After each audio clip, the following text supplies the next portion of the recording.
In this video, we're going to calculate the MANOVA for a large part manually, and we're going to do this based on the following data set. We have two dependent variables, dependent variable 1 and dependent variable 2, and we have an independent variable called factor with three levels, K1, K2, and K3.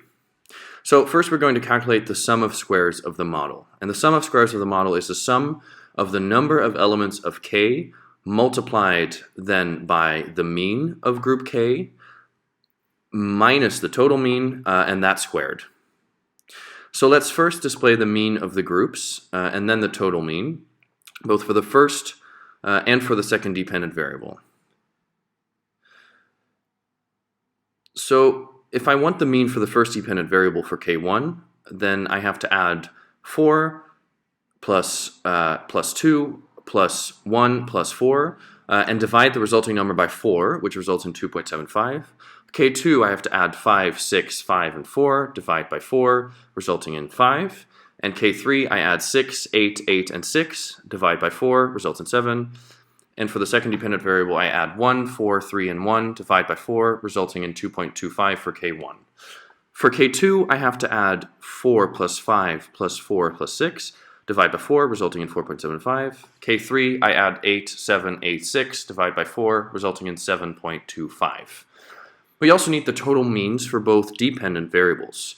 For the first dependent variable, this means that we have to add all the numbers and divide the result by 12, which results in 4.917. For the second dependent variable, that's all the numbers of the second dependent variable added and divided by 12, which results in 4.75. And now that we have these values, it's fairly easy to calculate the sum of squares of the model, because what it says here is that we have to do the following calculation: the mean of group K minus the total mean.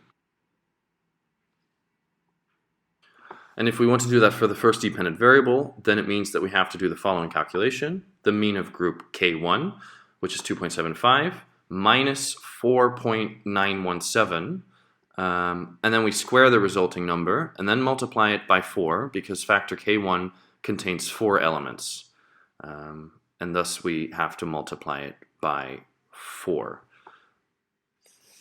Then we have to add the next factor, 5 minus 4.917 squared.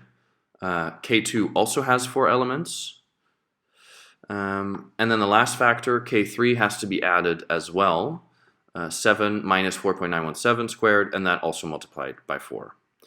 These are the calculations for the first dependent variable. For the second dependent variable, you have to do exactly the same thing. So therefore, for the second dependent variable, we have to calculate 2.25 minus 4.75 squared and multiplied by 4, plus 4.75 minus 4.75 squared multiplied by 4, which equals 0, and then plus 7.25 minus 4.75 squared and multiplied by 4. And if you add all the numbers, you have the sum of squares of the model. And for the first dependent variable, the sum of squares of the model equals 36.17. And for the second dependent variable, the sum of squares of the model equals 50. The second thing we need is the sum of squares of the error. And the formula looks like this: the sum of the variance of K multiplied by the number of elements of K minus 1. In other words, what we really want is the sum of squares of all the K's together. So basically, that is the observed score, which is 4, minus what we predict in the model, which is 2.75. So 4 minus 2.75 squared, plus 2 minus 2.75 squared, plus 1 minus 2.75 squared, plus 4 minus 2.75 squared. And then you go to the next component, 5 minus 5 squared, and continue then until you reach the next component, 6 minus 7 squared. And if you add everything together, you have the sum of squares of the error for the first dependent variable. The same goes for the second dependent variable. 1 minus what we predict for the second dependent variable, so 2.25. We have to square the result, plus 4 minus 2.25 squared, and so forth until the last value, 6 minus 7.25 squared. And now you have the sum of squares of the error for the second dependent variable. Now that we have these two elements, we actually have enough information to take the next step. And that's basically to look at the covariance, aka how these two variables are related, both for the model and for the error. What we need to calculate this is the cross product. And first we are going to calculate the cross product for the model. The formula for the cross product for the model contains the sum over the groups, so K1 to K3, and what we need is the number of persons within the group multiplied by the group mean of the first dependent variable minus the total mean of the first dependent variable, and that we multiply by the group mean of the second dependent variable minus the total mean of the second dependent variable. And that looks very complicated, but in fact it's not actually complicated because we just need the group mean of the first dependent variable, and that's 2.75 minus 4.917, multiplied by 2.25 minus 4.75, and for k we have to do this 4 times.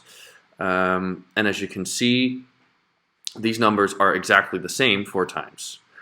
And then we need to go to the next k, so 5 minus 4.917 multiplied by 4.75 minus 4.75, and we have to do that 4 times for this k too. And for the last k, 7 minus 4.917 multiplied by 7.25 minus 4.75, and here too we have to do this for all. We have to do this 4 times. And if we add these numbers for all 12 people, which we have just done, then we have the cross product of the model. And then the next element we need is the cross product for the error. The cross product for the error is the sum of each person's score on the first dependent variable minus the total mean of that first dependent variable multiplied by the score on the second dependent variable minus the total mean of that second dependent variable. And the score of person 1 on the first dependent variable was 4. So from this score we subtract the model, 2.75, and then we multiply this by the score of person 1 on the second dependent variable minus 2.25 of what we had predicted. So we multiply the error of the first dependent variable with the error of the other dependent variable for this first person, and we do the same for the second person up to and including the last person. So for the last person the following applies: 6 minus 7 multiplied by 6 minus 7.25. Well, if we then add all these numbers, we have the cross product for the error. And with these elements, the sum of squares of the model and the error for both dependent variables, and the cross products for the model and for the error, we can finally make the cross product matrices. And in the cross product matrices for the error and for the model, we enter the values that we have just calculated. So let's first make the cross product matrix for the model, and that one is called H in the field book. And in this matrix we enter the sum of squares of the model for the first dependent variable, and we also enter the cross product. And we've just calculated that.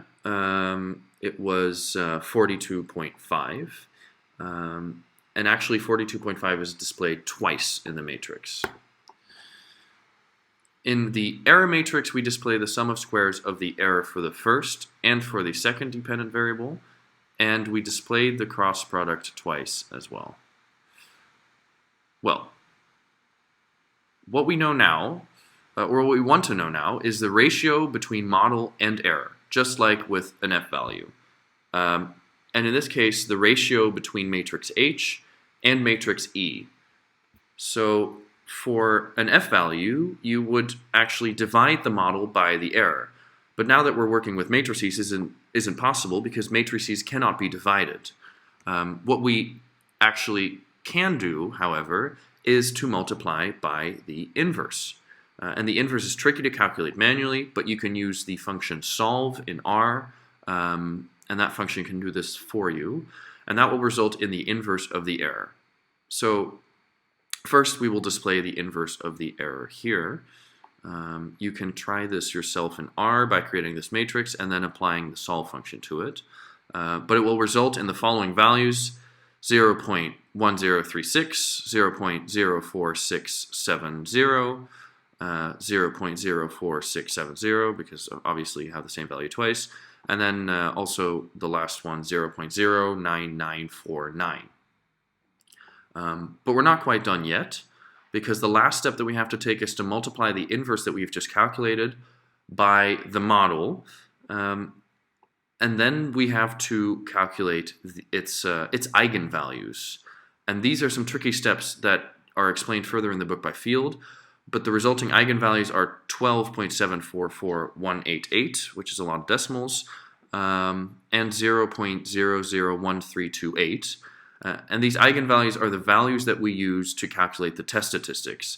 Preferably, we use the Hotelling-Lawley trace or Roy's largest root. And these values are then used to test whether the MANOVA results in significant differences.